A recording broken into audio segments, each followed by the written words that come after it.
Shalom. Wow, long time no see ya. Udah berapa ribu tahun kita gak ketemu? Oke ya, saya bukan tamu ya, saya part of CLCC ya. Saya bersyukur saya boleh menjadi salah satu bagian dengan suami di tempat ini. Karena memang anak-anak kami semua di CLCC, jadi ini adalah rumahku juga, oke? Ya, tadi pagi saya menyampaikan tentang apa ya saya sampaikan tadi ya? Tentang dua sisi dari ayat yang sangat terkenal yaitu Yohanes 3:16 ya. Nah loh kok maksudnya apa Bu Indri? Kok bisa ada dua sisi? Yes ada sisi, tergantung bagaimana respon kita. Demikian juga dengar firman apapun yang kau dengar itu ada selalu dua sisi. Orang yang meresponi karena betul-betul percaya mengalami janji Tuhan. Tapi orang yang tidak suka tidak akan mengalami janji Tuhan. Jadi bukan masalah ayatnya tapi respon kita sangat menentukan ya. Itu yang saya sampaikan tadi pagi ya. Nah jadi sudah selesai, marilah kita tutup. Oke, sekarang kita akan menyampaikan yang kedua. Nah, tadi sebenarnya ini masih suasana Paskah, betul ya? Masih Jumat Agung tuh masih kita rasakan kemarin dan Paskah masih kita rasakan dan harusnya Paskah itu bukan hanya bulan April, tapi harusnya menjadi bagian daripada hidup kita, betul? Nah, waktu engkau nonton, siapa yang sudah nonton Passion of Christ di sini? Semua pasti kita sudah nonton. Ada yang belum nonton angkat tangan, biar suruh bertobat, betul? Karena itu bagus sekali, nanti akan ada Passion of Christ kedua, betul? Itu luar biasa loh, cara menyampaikan skenario-nya itu bagus dan tidak ada yang lari daripada kebenaran, betul? Nah, waktu engkau menonton film itu, ya kita lihat ya, kira-kira apa kita punya kesan waktu selesai nonton film itu? Udah pasti nangis dengan 5 ember air mata, betul? Udah pasti. Tapi yang pasti kita akan bilang sadis, kebangetan, gila banget orang-orang Israel, betul? Atau dia bilang begini, biasa-biasa aja, bertobatlah engkau, betul? Tidak mungkin, semua orang pasti akan kena, tersentuh, betul. Saya aja nangis sampai 5 ember, air mata saya sampai 5 panci. Luar biasa, karena begitu besar kasih Tuhan, luar biasa, betul. Dan jahatnya orang-orang dari sana. Pertanyaan, apakah kita yakin muka kita nggak ada dalam film itu? Karena mungkin kita bilang sadis tuh ya, dasar tuh Petrus tuh sadis ya. Kita bilang sadis ini, sadis ini, sadis ini. Pertanyaan, apakah yakin kita nggak ada di sana pada waktu itu? Ternyata tidak jadi jaminan kekristenan seorang. Karena ternyata waktu kita bilang orang-orang itu orang-orang yang sadis, yang jahat, yang kejam. Tanpa disadari mungkin kita masih ada di sana di dalamnya. Kita akan lihat ya. Kita akan lihat hari ini ada 6 P kelompok manusia. Ada 6 P kelompok manusia. Yang pertama, mari kita buka Markus 14 ayat 10 sampai dengan 11. Ini semua orang-orang yang ada di sana pada waktu itu, betul? Lalu pergilah Yudas Iskariot, salah seorang dari ke-12 murid itu, kepada imam-imam kepala dan dengan maksud untuk menyerahkan Yesus kepada mereka. Mereka sangat gembira waktu mendengarnya dan mereka berjanji akan memberikan uang kepadanya. Kemudian ia mencari kesempatan yang baik untuk menyerahkan Yesus. Waktu kau baca ini apa yang kau dapat? Pas kita bilang sadis, tega, gila. Masa sekarang seorang Yudas Iskariot yang notabene-nya adalah orang yang sangat diberikan kepercayaan. Ini pencuri loh. Artinya Tuhan tuh begitu baik loh. Pencuri diangkat jadi bendaharanya. Karena Tuhan mau dia supaya berubah. Halo? Bukan kebetulan Yudas ada, karena Tuhan Yesus berdoa semalam-malaman untuk mencari 12 orang murid. Dan salah satu diantaranya adalah Yudas. Yudas ini udah semua orang dunia tahu dia pencuri. Tapi Tuhan letakkan dia sebagai bendahara. Artinya apa? Tuhan kasih the second chance kepada Yudas. Tapi kalau kita lihat seorang yang dipercaya, seorang yang diberikan kesempatan, dia malahan yang mengkhianati Yesus, betul? Demi mamon 30 shikal perak, dia jual Yesus. Pertanyaan saya very simple. Apakah hanya Yudas yang seperti ini? Karena jujur di akhir zaman ini ternyata banyak orang aliran P yang pertama, pengkhianat. Tanpa disadari, kita jual Yesus hanya gara-gara mamon. Kita lihat sekarang, kalau kita lihat berita-berita yang ada sekarang di sekitar kita. Itu sekarang koruptor yang besar, bukan koruptor tukang curi ayam loh. Itu koruptor yang besar, itu mega corruption, yaitu sampai triliun bahkan. Pertanyaan, siapa aktornya? Quote unquote. Orang percaya. Orang pilihan Tuhan. Yang ngakunya pakai kalung salib. Yang ngakunya sebagai orang Kristen. Tapi dia yang menjual Yesus. Hanya gara-gara mamon.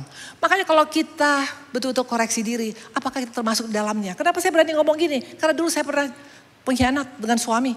Kami jual Yesus hanya gara-gara uang. Gak jadi jaminan loh engkau ke gereja. Engkau sekarang beribadah, kita pelayanan. Gak jadi jaminan kegiatan rohani kita kalau kita masih jual mamon. Demi mamon kita jual Yesus, demi uang kita jual Yesus. Saya dulu punya dengan Pak Ari, kami punya diskotik terbesar. Itu jelas mamon, kenapa?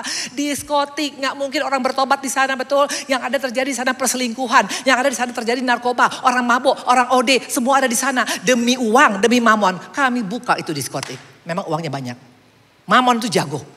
Dia berikan yang terbanyak buat engkau. Tapi yang pasti kita sudah menyalibkan Tuhan. Bukan hanya menyalibkan, kita mengkhianati Tuhan. Yudas ternyata bukan hanya zaman dulu. Dan gereja pun sekarang banyak gereja mamon. Ampunilah hambanya. Tapi ini fakta. Gara-gara aset, gara-gara harta. Gereja bisa gontok-gontokan, betul. Tapi CLCC, no. Ini yang buat saya bangga dengan CLCC. Tidak pernah ada ngomong tentang perpuluhan di sini. Tidak pernah ada maksa jemaat. Lu mesti ini begini. Padahal sekarang jelas. Ini perlu biaya nggak di sini? Saya mau tanya, ini disewa apa bukan? Atau cuma-cuma? Disewa. Tapi nggak pernah saya dengar Pak Jimmy atau Pak Pastor Andi bilang, Ibu Indri tolong berhubung karena uang sewa nggak bisa dibayar. No, karena dia punya Tuhan yang luar biasa. Tapi hari-hari ini kalau engkau melayani, kalau engkau bekerja, kalau engkau berkarir hanya demi mamon, kita adalah pengkhianat di akhir zaman ini. Makanya gambar kita mungkin ada di sana, hanya nggak kelihatan untuk muka kita. Amin. Yang pertama, pengkhianat. Ternyata bukan hanya Yudas, orang yang menjual Yesus hanya gara-gara mamon, itu adalah pengkhianat. Kami dulu mantan pengkhianat. Kemarin ini di Medan kita ada punya usaha. Kebetulan ada usaha hotel kecil-kecilan lah, ada kurang lebih 7 hotel. Tapi di antara hotel yang 7 itu ada 2 hotel kita yang check in check out. Ini saya jujur. Waktu kami masuk dengan Pak Ari di sana, kami bilang tidak ada check in check out. Karena itu biar bagaimana memfasilitasikan, betul? Halo, demi mamon, fasilitasikan. Nah akhirnya kita bikin per 24 jam. Memang total, gak ada lagi tamunya. Tapi pertanyaan yang kau pilih mana? Mamon atau menyenangkan hati Tuhan? Very simple. Tapi saya sangat percaya kalau kita mau berjalan dengan Tuhan, tanggung jawab Tuhan tuh pada kita tuh luar biasa. Dia gak main langsung lepas tangan. Kalau engkau lakukan, engkau tidak menjual Yesus, Tuhan bertanggung jawab. Jangan jual Yesus hanya gara-gara mamon. Makanya kalau kita masih seperti itu, muka kita sebenarnya yang ada dalam film itu. Itu yang pertama. Yang kedua, mari kita lihat. P yang kedua adalah siapa? Ya, yang kedua adalah siapa? P yang kedua, kita buka mari di sini. Penyangkal. Ya, fotonya nggak ada di sana. Coba kita buka Matius 26 ayat 69 sampai 74. Wow, ini lebih mengerikan lagi. Sementara itu Petrus duduk di luar halaman. Maka datanglah seorang hamba perempuan kepadanya, katanya, engkau juga selalu bersama-sama dengan Yesus orang Galilea itu. Tapi ia menyangkal depan semua orang, katanya, aku tidak tahu apa yang engkau maksud. Ketika pergi ke pintu gerbang, seorang hamba lain melihat dia dan berkata pada orang yang ada di situ, orang ini bersama-sama dengan Yesus orang Nazaret itu. Dan ia menyangkal pula dengan bersumpah, aku tidak kenal orang itu. Tidak lama kemudian orang-orang yang ada di situ datang kepada Petrus dan berkata, pasti engkau salah seorang juga dari mereka. Itu nyata dari bahasamu. Maka mulailah Petrus mengutuk bersumpah, aku tidak kenal orang itu. Dan pada saat itu berkokol ayam. Saya mau tanya, siapa yang menyangkal? Ini orang tangan kanan Yesus loh. Yesus punya 3 murid kesayangannya. Pertama Petrus, Yakobus, dan Yohanes. Ini adalah salah satu yang sangat dekat dengan Tuhan. Makanya gak jadi jaminan kita sering ke gereja sekalipun, ibadah sekalipun, pelayanan full time sekalipun. Kalau hati kita tidak mengasihi Tuhan. Ini Petrus, dia menyangkal hanya gara-gara play safe, biar aman. Demi karir, demi jabatan, demi kita punya jodoh, demi kita punya posisi, demi popularitas. Orang banyak menjual Yesus sekarang. Lihat sekarang banyak artis-artis yang gara-gara udah gak dapat job. Dia sangkal Allahnya. Dia sangkal Yesusnya. Maka tadi saya katakan, jangan kita hanya bilang orang Israel yang jahat. Banyak orang Kristen yang masih seperti itu. Kita sangkal Yesus hanya gara-gara play safe, pengen aman. Supaya kita di comfort zone, supaya gak dikutak-katik. Supaya kita punya posisi aman, supaya kita punya job gak berkurang. Supaya kita punya jabatan gak turun. Halo? Siapa dia? Petrus. Maka di tempat ini jangan kita merasa bangga dengan berkata saya sudah 100 tahun jadi orang Kristen. Masalahnya apakah kita termasuk penyangkal tadi? Waktu kita mengutamakan daerah nyaman kita lebih daripada Tuhan, kita jadi penyangkal. Itu yang kedua. Gak enak ya baru ketemu kayak gini ya. Tapi ini fakta. Ini akhir zaman. Jangan hanya cari firman yang enak-enak saja bapak-bapak, ibu-ibu. Jangan kita bilang kita posisinya kita oke. Mungkin kita ada dalam film Passion of Christ. Hanya mungkin Mel Gibson gak datang ke Indonesia ketemu dengan kita. Tapi kita ada di sana. Yang pertama adalah tadi apa? Pengkhianat. Yang kedua adalah penyangkal. Yang ketiga adalah apa? Penipu. Mana buktinya? Buka Markus 14 ayat 50. Lalu semua murid-murid itu meninggalkan dia dan melarikan diri. Wow. Gak 1, 2 loh. Semua murid-murid meninggalkan Yesus. Padahal sebelumnya kita buka Matius 26 ayat 35. Kata Petrus kepadanya, sekalipun aku harus mati bersama-sama dengan engkau, aku takkan menyangkal engkau. Semua murid-murid lain pun berkata demikian. Ini adalah penipu-penipu. Udah minta ampun sama Tuhan. Bikin lagi besok. Ada altar, datang maju paling depan. Nangis sampai 5 km panjangnya ingusnya, betul. Besok jinah lagi. Halo? Tukang tipeng banyak di gereja. Nanti seorang suami udah ngaku, Pak, Tuhan ampuni memang saya salah waktu itu, Tuhan. Saya waktu sama si Mesya, Tuhan. Sebulan masih aman. Bulan depan gila lagi. Itu penipu. Mana suami-suami sini? Lihat, angkat tangan. Karena saya bisa lihat muka suami penipu. No, saya bukan dukun, betul. Karena sekarang bukan hanya suami-suami penipu. Istri-istri pun banyak penipu sekarang. Halo? Dulu saya pikir istri yang jadi korban. Sekarang suami pun banyak korban. Waktu saya di Australia. Kan KDRT biasanya kan hanya perempuan di KDRT. Ternyata ini bapak di KDRT sama istrinya. Kalau istrinya berantem digigit semua badannya. Halo? Yang pertama adalah apa? Pengkhianat. Yang kedua adalah apa? Penyangkal. Yang ketiga adalah apa? Penipu. Bagaimana dengan kita? Jangan dong jadikan Tuhan tuh mainan. Hari ini minta ampun. Tuhan ampuni. Saya menyesal. Besok bikin lagi. Karena dulu saya seperti itu dengan Pak Hari. Jujur. Kami minta ampun. Mengaku masalah. Besok bikin lagi. Itu saya dengan Pak Hari. Ke gereja. Ke gereja. Ketemu orang, shalom. Bahkan yang paling mengerikan sekarang penipu banyak di mimbar. Tukang tipeng banyak di mimbar. Saya nggak nyangka ada seorang WL.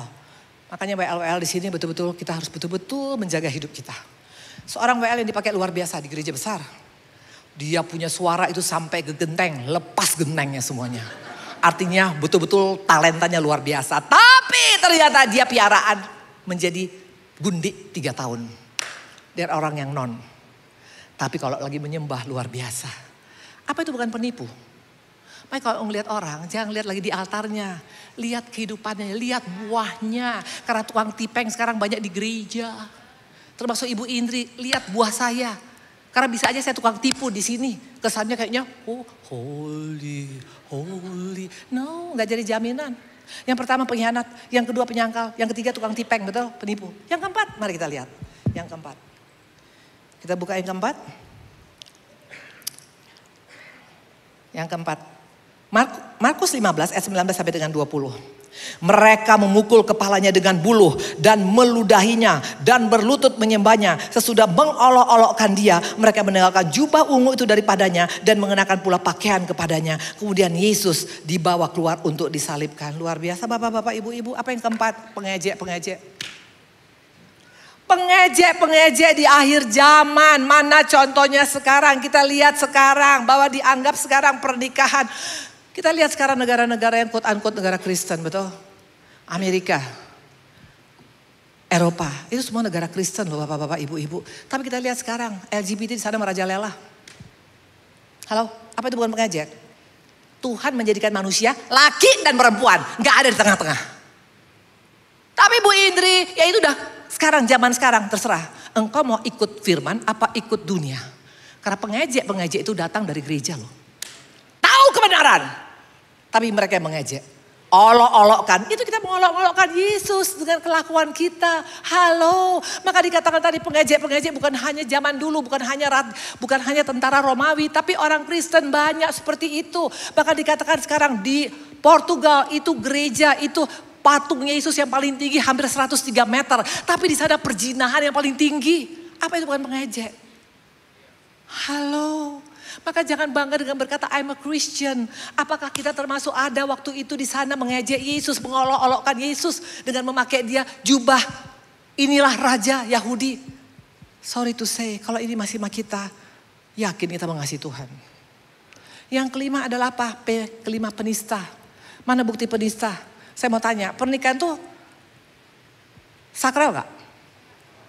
Sakral gak? Sakral bapak-bapak ibu-ibu.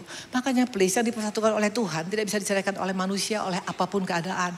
Tolong dong jangan uji coba pernikahan. Kalau yang belum siap untuk nikah jangan kawin.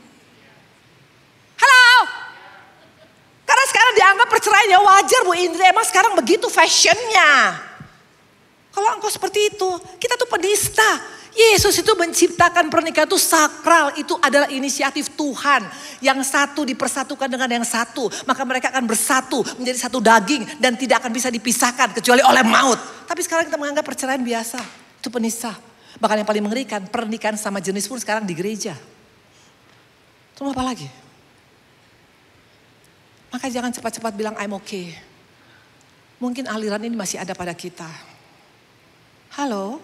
Yang keenam, provokator. Ada provokator di gereja banyak. Orang Kristen banyak provokator banyak. Mana buktinya? Mari kita lihat. Coba kita lihat ya yang keenam.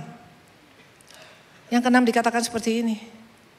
Matius 27 ayat 24. Ketika Pilatus melihat bahwa segala usaha akan sia-sia, malah sudah mulai timbul kekacauan. Ia mengambil air dan membasuh tangannya di hadapan orang banyak dan berkata, aku tidak bersalah terhadap darah orang ini dan itu urusan kamu sendiri. Ayat 25. Dan seluruh rakyat menjawab, biarlah darahnya ditanggungkan atas kami dan atas anak-anak kami. Kita pasti bilang gini, sadis. Pertanyaan, yakinkah hanya mereka saja yang sadis? Karena terus terang saya lihat sekarang banyak orang yang pindah kepercayaan.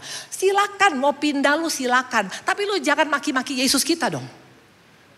Kalau lu gak suka jadi anak Tuhan, jangan maki-maki Yesus. Jangan maki-maki Allah kita. Itu provokator-provokator. Dan mereka mulanya ada di gereja. Ini fakta. Ada provokator. Ada pengkhianat. Ada penipu. Ada penyangkal. Ada penista. Apalagi satu lagi tadi? Ada apa? Ada pengejek. Yang mana kita? Pertanyaan adalah, bagaimana sikap Yesus atas semua yang terjadi pada waktu itu? Jawabannya, Yesus berhasil menjalankan semua itu sampai titik darah penghabisan. Komentar kita pasti luar biasa. Pertanyaan kedua, kenapa Yesus mau diperlakukan seperti itu? Siapa di sini punya binatang? Gak ada yang suka binatang di sini? Kejam semua berarti ya. Karena orang pencinta binatang tuh orangnya pasti hatinya lembut loh. Betul. Waktu kita punya binatang, waktu itu binatang kita murai. Karena Pak Ari ini salah satu pencinta binatang. Kalau saya terus terang gak terlalu, karena saya takut. Jadi kadang-kadang saya mau sayang tapi sayangnya gini-gini. Binatang mau tahu, begitu binatang. Karena anjing tahu loh kita sayang apa enggak, betul. Kalau Pak Ari betul-betul, nanti masuk ke kandang elangnya tuh betul-betul dia masuk, betul-betul dia masuk. Nanti kalau misalnya giginya elangnya mau digosok gitu loh. Pernah gosok gigi elang enggak? Enggak, ini bercanda. Tapi Pak Ari sampai kasih vitaminnya, kan semua pakai vitamin, makanya bulunya keren banget. Kalau elang kita terbang, bulunya tuh keren banget ya. Itu pokoknya bulu Syahrini pun kalah rambut Syahrini. Dengan air mata, dengan bulu mata Syahrini. Karena cakep banget, karena Pak Ari memang urus. Dan waktu si murai itu kecil, harganya gak mahal. Bukan harga ratusan juta, no. Tidak terlalu mahal. Tapi dia sangat luar biasa, namanya si bos. Setiap pagi dia pasti dekat kamar kita dibuat. Dia punya tempat. Jadi selalu dia nyanyi-nyanyi nanti. Jadi Pak Ari sangat sayang. Waktu meninggal semua kita nangis. Hanya kebetulan kita gak punya Sandiago Hill, gak ada kafling kita di sana. Ada yang kita kuburkan di dekat rumah kita dan semua kita sedih. Dan kemarin anjing kita meninggal lagi. Pas baru pulang dari Medan, Pak Ari bilang ini berduka cita. Kenapa? Maxi sudah dipanggil oleh Tuhan. Binatang aja kita sayang loh. Yesus diperlakukan lebih daripada binatang. Kalau kita hanya baca sepintas kesannya biasa-biasa penderitaan Tuhan. Penderitaan Tuhan gak biasa-biasa loh. Itu dia tidak main-main. Di mana ada persidangan hanya dalam waktu gak sampai 24 jam. Di mana-mana persidangan di pengadilan at least takes 6 months. Karena nanti akan ada bukti, akan ada saksi, akan ada kesimpulan, akan ada keputusan. Betul? Ini Yesus tanpa ada semuanya itu langsung divonis salibkan. Dan yang mengerikan, Yesus levelnya jauh di bawah Barabas. Tahu siapa Barabas? Itu adalah pengkhianat, pembunuh berdarah dingin. Itu adalah teroris yang mengerikan. Tapi bisa orang Israel bilang, bebaskan Barabas, salibkan Yesus. Dan apakah hanya sekedar itu? Di mana ada orang disidangkan dalam waktu 24 jam, makan pun Tuhan gak sempat. Yang ada disiksa dari mulai penangkapan sampai disalibkan. Sampai akhirnya mati jam 3 sore. Ini gak main-main loh. Ini betul-betul kalau bukan karena kasih, gak mungkin Yesus lakukan seperti ini. Makanya coba kita kalau misalnya sekarang ada punya waktu-waktu, ada sabatikal, ada waktu kita sela. Coba renungkan tentang kebaikan Tuhan. Karena itu semua udah take for granted. Ya sudah, yang penting kita Kristen. Ya emang Tuhan mati. Tapi gak pernah kita rasakan lagi bagaimana penderitaan yang Tuhan alamin. Yang dia ditinggalkan oleh murid-muridnya. Itu gak gampang loh. Waktu kita baru ditinggalkan oleh kita punya teman aja kita udah marah luar biasa, betul. Bagaimana dia dihianati oleh orang yang sangat dipercaya oleh dia. Mungkin kita dihianati oleh partner kita. Mungkin dihianati oleh suami kita, oleh istri kita. Kita udah ngamuk luar biasa. Yesus satu pun gak melakukan itu. Bahkan yang ada dia selesaikan sampai tuntas. Ini bukti kasihnya. Jangan ragukan kasih Tuhan kepada kita. Halo? Masihkah kita mau jadi pengejek? Masihkah kita mau jadi penyangkal? Masihkah kita mau jadi penipu? Masihkah kita mau jadi penista? Wow. Oke, kita lihat berikutnya. Keadaan Yesus waktu itu lebih daripada keadaan seperti binatang. Buktinya ini yang menulis ini adalah Yesaya. Seorang nabi besar. Buka Yesaya 53 ayat 2 dan 3. Sebagai taruh ia tumbuh di hadapan Tuhan. Dan sebagai tunas dari tanah kering. Ia tidak tampan dan semaraknya pun tidak ada sehingga kita memandang dia. Dan rupanya pun tidak sehingga kita menginginkannya. Ia dihina, dihindari orang. Seorang yang penuh kesengsaraan dan yang biasa menderita kesakitan. Ia sangat dihina sehingga orang menutup mukanya terhadap dia. Dan bagi kita pun dia tidak masuk hitungan. Ayat ke-7. Dia dianiaya tapi dia membiarkan diri ditindas dan tidak membuka mulutnya seperti anak domba yang dibawa ke pembantaian. Seperti induk domba yang keluh di depan orang-orang yang menggunting bulunya. Ia tidak membuka mulutnya. Ya, kalau kita lihat semuanya. Semua Tuhan lakukan ini. Ini bukan yang normal bapak-bapak, ibu-ibu. Bayangkan sekarang kalau ini kita alami dalam hidup kita. Diolok-olok. Kita baru hanya digosip dikit aja udah ngamuk luar biasa, betul. Ditendang. Ditampar, ditelanjangi. Ini bicara dipermalukan loh. Kita hanya baru gara-gara ada dekat gosip tentang kita aja kita udah marah luar biasa. Tuhan punya penderitaan itu komplit. Proses salib itu bicara tentang proses penderitaan yang komplit. Itu dilakukannya karena apa? Karena dia mengasihi kita. Ya. Nah Yesus menjalankan itu karena dia kasih. Kita buka Yohanes 3:16. Karena begitu besar kasih Allah akan dunia ini. Sehingga ia telah mengaruniakan anaknya yang tunggal. Supaya setiap orang yang percaya kepadanya tidak binasa. Melainkan beroleh hidup yang kekal. Kalau engkau dan saya baca ayat ini. Kita sampai gitu gak? Atau biasa-biasa saja? Kalau kita betul-betul mengasihi Tuhan. Ayat ini kita baca. Itu betul-betul sampai masuk ke sini kita loh. Ke lubuk hati kita. Ada 3 hal. Pertama dia bilang karena begitu besar kasih Tuhan akan dunia. Tuhan kita bukan Tuhannya orang Kristen. Yesus kita adalah Allah untuk semua orang yang mau menerima dia. Dunia bukan hanya kepada orang Kristen. Mau dia non sekalipun. Bukan hanya kepada orang Israel. Kepada orang Indonesia pun. Bukan hanya kepada orang kaya. Orang miskin pun. Artinya untuk dunia. Ini yang luar biasa tentang Allah kita. Dia bukan Allah yang eksklusif. Dia Allah yang inklusif. Maka di tempat ini yang sok-sok mau eksklusif bertobatlah kita. Amin. Gereja tidak boleh eksklusif. Ini bukan hanya milik orang kaya. Ini bukan hanya milik orang tertentu. Ini milik semua orang yang mau mencari Yesus. Itu gereja yang betul. Amin. Maka bapak-bapak, ibu-ibu di tempat ini juga. Jangan pilih kasih. Jangan pandang muka. Mana suami-suami istri-istri sini? Angkat tangan. Semua jadi janda, luar biasa. Awas ya, yang gak ngaku istri, suaminya diambil Tuhan hari ini. Angkat tangan. Istri-istri, jangan pandang muka. Jangan waktu suamimu lagi diberkati. Waktu suamimu lagi maju, lagi sukses. Ini sekarang lagi resesi loh dunia. Dunia bukan hanya Indonesia.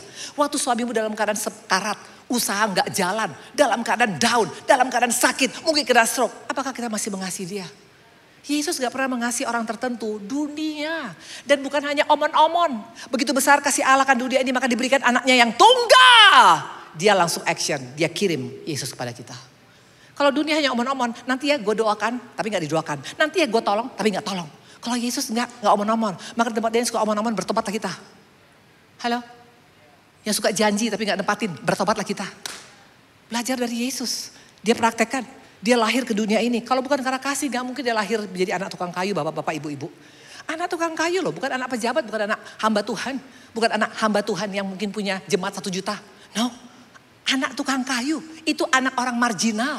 Dan bukan hanya sekedar itu, kalau kita lihat dia punya palung, dia punya baby boxnya juga. Itu dari palungan makan ternak, bukan dari Itali. Dia punya juga popok, bukan dari Jepang. Ya kebetulan saya punya cucu soalnya. Pokoknya juga agak mahal-mahal dikit ya. Karena biar bagus mah katanya. Terus saya ingat Tuhan pakai lampin loh. Lampin itu adalah kain kotor di atas keledai. Bayangkan baunya luar biasa. Itu yang dipakai untuk nutupi Yesus. Bayi kecil. Kenapa dia mau? Karena dia mengasihi kita. Dia mau tunjukkan. Walaupun engkau miskin. Walaupun engkau papa. Aku mengasihi engkau. Dan dia menjadi anak tukang kayu 30 tahun. Bukan sehari 2 hari. Halo. Dan kemudian apa? Dia mulai melayanin. Yesus melayani gak sama dengan pendeta melayani hari ini. Betul. Kalau saya tadi ada buah di atas. Betul. Ada yogurt dikasih tadi saya simpan tuh sekarang. Betul. Dan nanti kalau pulang diajak makan samcan lagi. Luar biasa. Yesus gak ada. Awas kalau gak ajak makan samcan. Ya, itu udah agak sepetan dikit betul. Ya. Nah dikatakan tadi apa? Yesus boro-boro jalan kaki kemana-mana. Bukan pakai jet pribadi. Kenapa dia lakukan seperti itu? Pelayanannya pelayanan kemana-mana. Ke orang kusta, ke Bartobius, ke orang miskin. Tapi juga ke Zakius. Kenapa? Karena dia mengasihi kita. Apalagi kemudian dia mati di kayu salib. Mati bukan sebagai orang terhormat. No, makanya kemarin waktu meninggalnya Paus Fransiskus, saya betul-betul kagum. Dengan peti mata yang sangat sederhana. Luar biasa. Itu udah jarang zaman sekarang. Halo, Yesus juga mengalami hal yang seperti itu. Kenapa? Karena dia mengasihi dunia ini. Dia gak mau hanya orang tertentu nanti yang bisa melihat dia. Maka dia lahir ada di tempat yang sangat rata-rata. Dia mati seperti orang rata-rata. Bahkan akhirnya dia bangkit dan menang. Karena dia mengasihi kita. Sadar gak kita akan hal itu? Dan dikatakan, karena begitu besar kasih Allah akan dunia, maka diberikan anaknya yang tunggal, supaya barang siapa yang percaya tidak binasa, melainkan beroleh hidup yang kekal. Ada garansi. Saya mau tanya, apa dunia bisa kasih garansi hari ini? No. Sekarang kita kebetulan kita punya hotel kecil-kecilan. Sekarang hotel yang bangkrut banyak sekarang. Akibat sekarang resesi, itu sekarang dari pemerintah, itu banyak sekarang mengurangi biaya-biaya untuk acara-acara di hotel. Dan bukan hanya itu, kita lihat PHK besar-besaran sekarang. Gak ada jaminan engkau sekarang bekerja, besok bisa bekerja. Kita gak pernah bisa tahu. Halo, lihat sekarang investor-investor lari semua dari Indonesia. Sekarang mereka di Vietnam, gak ada jaminan. Tapi Yesus berkata, barang siapa percaya, tidak akan binasa, melainkan beroleh hidup yang kekal. Kurang apa? Tepuk tangan sama Tuhan Yesus. Wow, luar biasa Tuhan, luar biasa Tuhan Yesus, betul. Nah dikatakan akhirnya, inilah bukti kasih Yesus. Dan ingat, kasih Yesus bukan sekedar kasih yang tergantung balasan. Ini yang luar biasa. Bukan tergantung karena perbuatan baik kita. Bukan karena kita mengasihi dia bahkan. Bukan karena kita melayani dia, bukan. Tapi mengasihi umat manusia dia apa adanya. Dia mengasihi kita tanpa syarat. Ini yang luar biasa. Saya percaya di dunia ini tidak ada yang free lunch. Bapak-bapak, ibu-ibu. Mau dia pasangan kita sekalipun tetap kadang-kadang masih agak ungkit-ungkit, betul? Halo? Tuhan gak pernah ungkit-ungkit. Dia mengasihi kita tanpa syarat. Nah saya mau tanya. Apakah iblis rela semua manusia selamat? No. Tadi pagi saya sampaikan. Ibu-ibu biar tahu ya, iblis tuh on. Berani saya ngomong. Kenapa dia on? Dia gak pernah punya inisiatif. Waktu kebenaran diberikan oleh Allah, dia gak bisa lawan. Dia gak punya ide yang lain. Tapi dia bagaimana caranya menghancurkan umat manusia. Dia putar balikkan untuk kebenaran. Makanya namanya pendusta. Maka di tempat ini kalau engkau tidak suka baca firman, jebol. Halo? Ada manusiakah di sini? Jangan hanya dengar firman, hanya hari Minggu renungkan firman Tuhan siang dan malam. Supaya apapun kau kerjakan berhasil. Karena kita punya pedoman, manual book kita bukan sekolah S1, S2, S5, S5, S jeruk. No, tapi firman Tuhan. Kalau engkau tahu isi firman Tuhan, waktu iblis datang membolak-balikan, engkau bisa bilang, now get out. Ini penting. Tepuk tangan Tuhan Yesus. Saya mau tanya, kenapa pengganti Musa itu adalah Yosua? Yosua itu jongosnya Musa loh. Kenapa bukan Harun kakaknya? Kenapa bukan Miriam? Halo? Dia punya kakak itu Nabiah. Itu orang-orang yang dipakai Tuhan. Kenapa gak dia? Tahu kenapa? Karena dikatakan Yosua itu adalah seorang hamba yang sangat mengasihi Tuhan. Mana buktinya? Dia hidup dari firman. Maka jadi akhirnya sampai ke tanah perjanjian. Dia hidup dengan firman. Kalau engkau manual bookmu hanya sekolahmu S1, S2, S5, S5, S jeruk. Enggak akan. Tapi kalau kita main notebook, kita adalah firman, kita akan bisa sampai ke destinasi kita. Makanya banyak merenungkan. Makanya saya suka dengan CLCC, itu banyak pengajaran-pengajaran. Jangan cari firman, berkat tercurah. Hei! Tanpa pengajaran kita jebol. Sorry ya, saya bisa marah-marah kalau di mimbar. Tapi sekarang saya udah ngomong pelan loh, betul ya? Udah lembut sekarang kan? Lembut, sangat lembut, betul ya. Nah, iblis itu bodoh. Dia nggak punya inisiatif. Hanya dia tahu kalau gue misalnya nggak pakai kebenaran, orang Kristen nggak akan percaya. Dia pakai kebenaran, tapi dia ganti yang koma jadi titik, yang titik jadi koma, yang A jadi U, yang U jadi O. Makanya akhirnya kita jebol. Kita pikir itu kebenaran, padahal itu bukan kebenaran. Halo. Nah akhirnya dia belajar, oh Yesus menjanjikan garansi. Dia gak mau kalah, dia pakai selalu ayat loh. Mana buktinya? Kita buka yuk Lukas yuk. Ya, kita buka Lukas. Lukas 4 ayat 5 sampai dengan 7. Kemudian yaitu adalah iblis, membawa Yesus ke satu tempat yang tinggi. Dalam sekejap mata yang perlihatkan kepadanya semua kerajaan dunia. Kata iblis kepadanya, segala kuasa dan kemuliaannya akan kuberikan kepadamu. Sebab semua telah diserahkan kepadaku. Dan aku memberikan kepada siapa saja yang ku kehendaki. Jadi jika engkau menyembah aku, seluruhnya itu akan menjadi milikmu. Waktu engkau baca kata-kata ini, kesannya iblis mau ngasih kita semua, betul? Percayalah, iblis itu bukan iblis namanya kalau tidak ada maunya. Iblis tidak pernah kasih gratis, selalu ada buntut di belakangnya. Jika engkau menyembah aku, jika engkau jadi pionku, jika engkau jadi antek-antekku, jika engkau jadi sekutuku, maka aku berikan padamu semua. Beda sama Yesus. Yesus tidak pernah ada kata syarat. Halo, tapi yang sadisnya orang Kristen malah pilih yang pakai syarat. Karena emang betul awalnya enak, makanannya enak, renyah, ujungnya maut. Kalau Yesus awalnya proses, orang gak mau diproses. Makanya gak heran milih yang renyah tadi. Bagaimana dengan kita? Bagaimana dengan kita? Apakah kita mau menyembah dia? Masuk tim inti dia?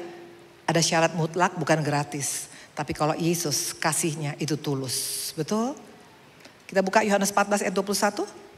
Barang siapa memegang perintahku dan melakukannya, dialah yang mengasihi aku.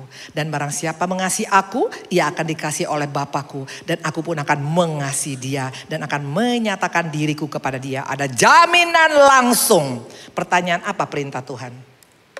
Apa perintah Tuhan? Makanya engkau Indri, pelayananlah di CLCC.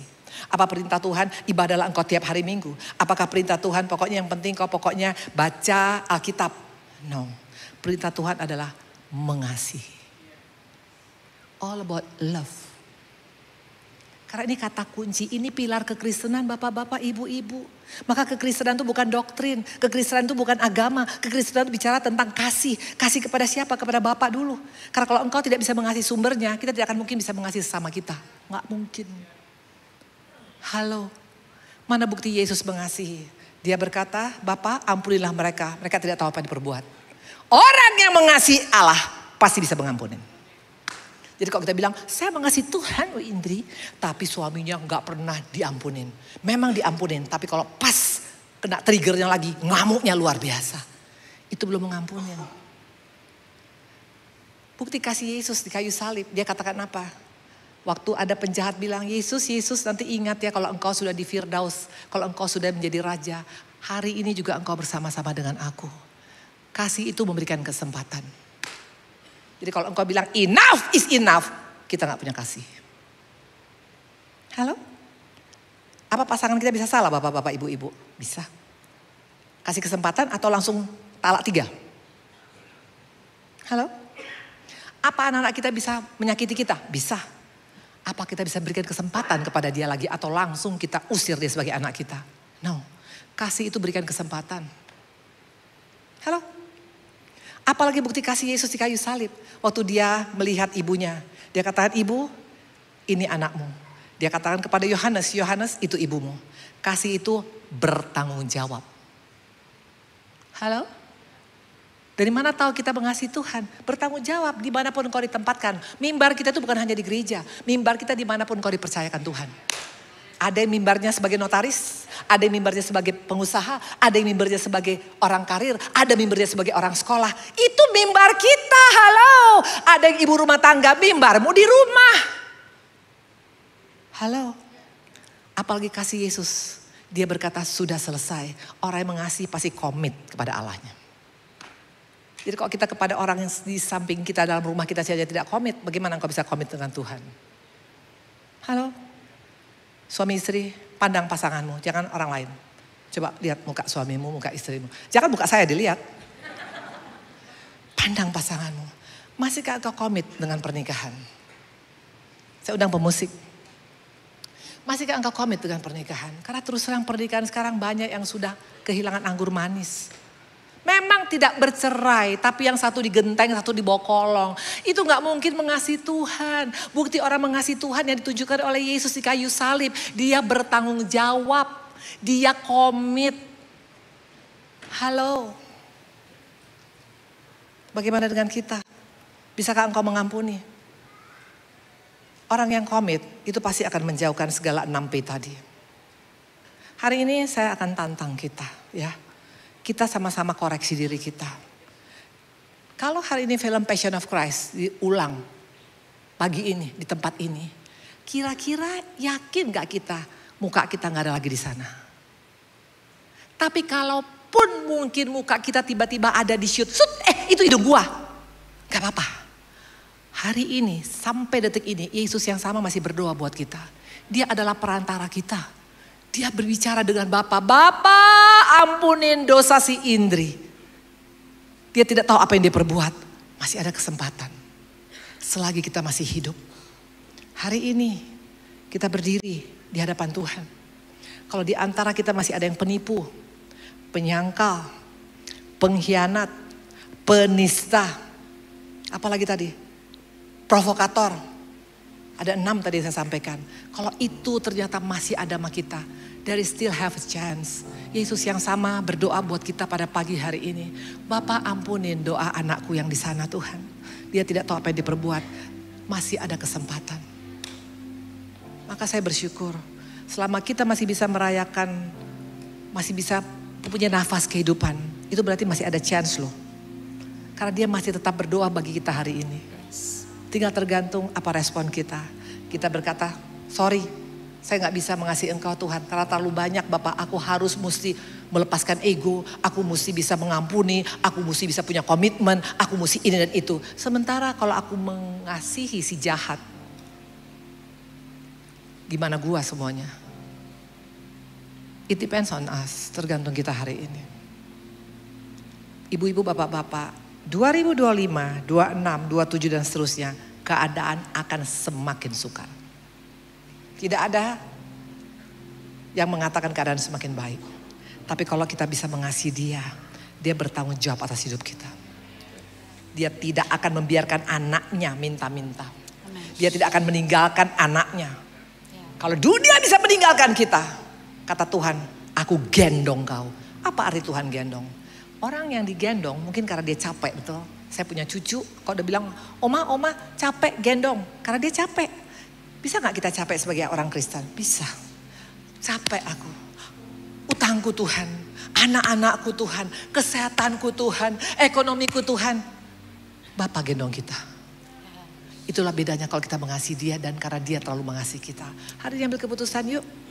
Lepaskan segala penista, lepaskan segala penyangkal, lepaskan segala penipu, lepaskan segala pengkhianat, lepaskan segala provokator. Kalau masih ada, saya undang kita berdiri. Berdiri yuk.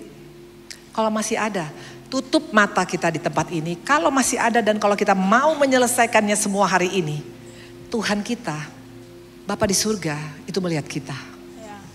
Dia akan katakan, Bapak ampuni dosanya. Karena di hadapan Tuhan gak terlalu susah ngampunin dosa. Tapi mesti ada kerjasama dengan kita yaitu pengakuan. Waktu kita mengaku dosa kita maka ia setia dan adil dan dia mengampuni segala pelanggaran kita. 1 Yohanes 1 ayat 9. Kalau engkau merasa kita masih ada di situ. Nanti kita sambil tutup mata, kita nyanyikan satu lagu. Tolong pilih lagunya. Lagu apa? Kita pilih satu lagu.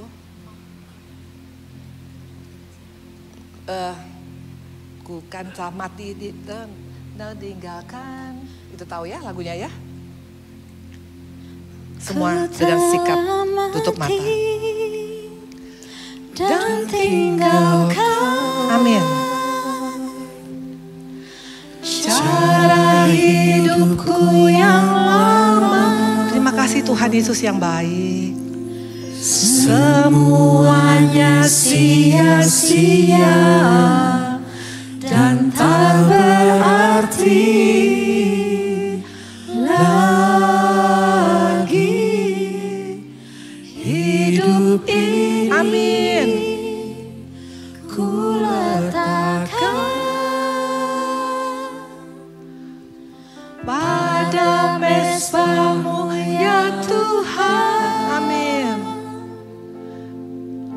Jadilah padaku seperti yang Kau ingin. Semua dengan sikap doa. Kita tidak perlu melihat ke kanan, ke kiri. Itu bukan urusan kita. Karena di hadapan Tuhan setiap kita bertanggung jawab pribadi lepas pribadi. Kalau ada di antara 6P tadi. Mungkin kita sebagai penipu, penyangkal, pengkhianat, penista, provokator. Apapun yang diingatkan Tuhan pada hari ini. Kalau memang itu masih kemarin-kemarin kita lakukan dan mungkin sampai hari ini masih belum bisa kita lepaskan. Letakkan tanganmu di dada. Waktu ada pengakuan, di sana ada satu kemurahan. Tuhan Yesus tahu apa kekurangan kita. Tapi Tuhan Yesus ingin kerendahan hati seorang. Tuhan Yesus rindu seorang itu dengan rendah hati mengaku, ini aku Tuhan, ini kekuranganku Tuhan, ini kelemahanku Tuhan, ini kesalahanku Tuhan. Dan waktu kita datang dengan hati yang hancur hati, mengaku dengan tulus dan jujur di hadapan Tuhan. Hari ini juga engkau pulang dari tempat ini, engkau menjadi orang-orang yang sudah dimerdekakan. Karena bukti kerendahan hati adalah pengakuan. Letakkan tangan kita di dada bagi orang-orang yang sungguh menyadari bahwa ternyata kita masih masuk kelompok yang 6 tadi. Satu saja pun letakkan tanganmu di dada. Nyanyikan dengan sungguh-sungguh dan saya percaya kuasa roh Allah masuk ke dalam hidup kita, mengampuni kita, memeluk kita, memerdekakan kita. Dan si iblis kalah. Dia tersungkur, dia tidak bisa berbuat apa-apa lagi dalam hidup kita. Amin. Haleluya. Yes. Haleluya. Dan tinggalkan. Yes, terima kasih Tuhan Yesus yang baik. Cara hidupku yang lama. Inilah kami Tuhan. Inilah tangan-tangan yang terletak di dada yang mengadakan pemberesan dan pengakuan. Terima kasih Yesus, kasih-Mu yang terlalu baik.